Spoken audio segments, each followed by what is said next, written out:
Jared, thank you so much for sitting down with us, and congratulations on your recent confirmation as the 15th NASA administrator. I think people hear that, Jared, and they say, is there possibly a cooler job out there in the United States government than to be NASA administrator? This must be a very cool position. There's no question. I mean, first of all, I get to work with some of the best and brightest minds in the nation. I mean, you know, these are the rocket scientists and the engineers that made it possible, you know, more than a half century ago to send actually American astronauts from that launch pad over there to the surface of the moon and bring them back safely. And now here we're just weeks away, maybe a couple months away at most, before we send American astronauts again around the moon, and this time we're setting up to stay.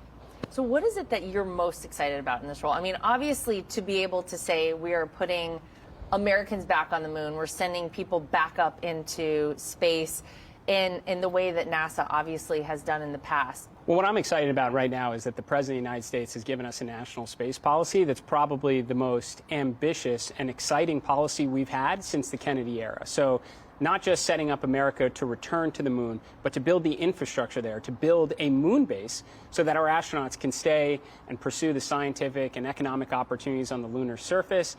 The president also said we need to make investments into the technology to enable the next giant leap. So we're going to build nuclear spaceships. And that's what's going to help enable us to go to Mars and beyond. He said establish an orbital economy. And specifically called that out in the space policy. And why is that important? Because we're doing all these amazing things in space, but they're largely taxpayer funded. The president's vision is we're going to unlock an orbital economy, and that way someday in the future we're going to have lots of different space stations up there. And then he said, do more scientific missions, send rovers to Mars, help unlock the secrets of the universe. So the marching orders I have in this job could not be better, and I'm surrounded by the people and the resources to get it done. I mean, this is living the dream. Well, you certainly have not shied away from taking risks in your life. If I may, you left school at 16 to launch your own company. You have set a world record as a pilot, and you have performed the first commercial spacewalk. So it seems like being a pioneer has kind of been in your background. Are you looking to do more of that pioneering here at NASA? Well, you couldn't come to a better agency if you want to do like breakthrough, pioneering work. So I have been very fortunate to go up the ladder over on that launch pad twice to go to space. That's the same elevator that every astronaut who set foot on the moon went up. This is an agency that endeavors to do the near impossible. What no other agency, organization, no other nation in the world is capable of doing. And then when we do that, we inspire the rest of the world, our children, to grow up and want to take us even farther. So this is the place to be if you're looking to change the world. So is part of your goal here, you say that you want to restore a mission-first culture here at NASA. Is part of that also restoring the reputation of NASA? Because I think Americans are ready to see that. I mean, everyone who shows up to work at NASA wants to see us, change the world, to create the headlines that NASA has done, throughout its existence, right? So the issue, though, is, in like any organization with enough time, the mission can lose its way a little bit and the bureaucracy forms, right? And nobody wants to see that. I can tell you the smart engineers, the rocket scientists, the astronauts show up to work at NASA, they want to get the job done. So the idea, we got to liberate them, the best and brightest, from that bureaucracy and concentrate all our resources on the needle movers, why this agency was created, why it exists in the first place, American leadership in the high ground of space. We're going to return to the moon, we're going to build our moon base, and then we're going to set up for the next missions to Mars and beyond. And then everybody loves Hubble and James Webb Space Telescopes and the rovers we have driving around on Mars. They just want to see more of it with greater frequency. Like, we should be launching those kind of missions all the time, unlock the secrets of the universe. The NASA workforce is fully aligned around that. They know we have to do things a little bit differently to start getting back to those outcomes, and we're going to march right towards it in the year ahead. There is a very big launch scheduled here at the Kennedy Space Center.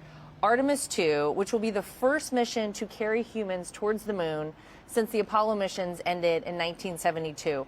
What can you tell us about that? What can Americans expect? You kind of touched on it a minute ago. The Artemis program is absolutely like mustering the best of our resources and our brain power in order to accomplish something that it not only hasn't been done in more than a half century, but to set up now for repeat missions. We are going to build a moon base right now. We are going to set up rovers that are capable of mining helium-3 on the moon. So these are exciting things that we're going to undertake. Artemis 2 is the first mission on that campaign. So again, within a couple months, in the first half of this year, for sure, we're going to launch American astronauts around the moon. And not only that, they're going to go past the moon. These will be the human beings that have traveled furthest in space ever. Wow. We're going to use that mission to check out all of our systems. So the SLS vehicle, the boosters, the Orion spacecraft, the crew are going to undertake some manual piloting exercises. They're going to really put the vehicle through all of its paces. And they're going to get a good look at the environment that the Artemis 3 astronauts are going to go to, where we actually land on the moon. And when they land, hopefully we already have some of that infrastructure there necessary for the lunar base we're looking to build. You're not only focused on putting Americans back on the moon, but laying the groundwork to deliver on the president's vision of planting the stars and stripes on Mars. I love President Trump's ambitious and achievable vision of American astronauts going to Mars and planting the stars and stripes. We've gone to our very close neighbor in the moon. We will return. But to actually set a goal to travel to a planet other than our own for the first time ever is just so inspiring. We are going to do it. President Trump's national space policy outlines already the plan to do it. We got to start making investments in nuclear power in space. We're going to make nuclear great in space again. This type of a program is only what NASA can do. And that's when we're at our best. So you couple investments in nuclear space program and technology alongside what industry can do, what SpaceX and Blue Origin and some of the other vendors here are working on in order to make a mission to Mars possible. You have all the ingredients to have a successful mission, and we will see it happen in our lifetime. So is that going to be important as well, the kind of public-private partnership that you just talked about, Blue Origin with SpaceX, et cetera? Of course. And actually, I go back to the 1960s. Yes, we did some incredible things with 4.5% of the discretionary budget.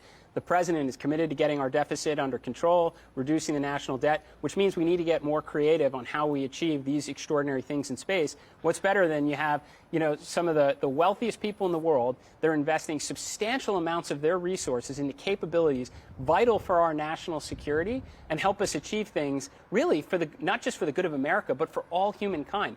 So what SpaceX and Blue Origin and Rocket Lab and Stoke and a lot of other companies are doing is making rockets rapidly reusable. That's going to bring down the cost. So when you couple those capabilities with what we're able to do at NASA, that's how you get American leadership in the high ground of space. That's how you get an orbital economy. And that's how we start launching more telescopes and rovers that everybody likes seeing. So you have a 9 and an almost 12-year-old at home. What do they think of Dad's job? With the fact that you've gone to space, you've done a spacewalk, you're this amazing pilot, and now you're the NASA administrator.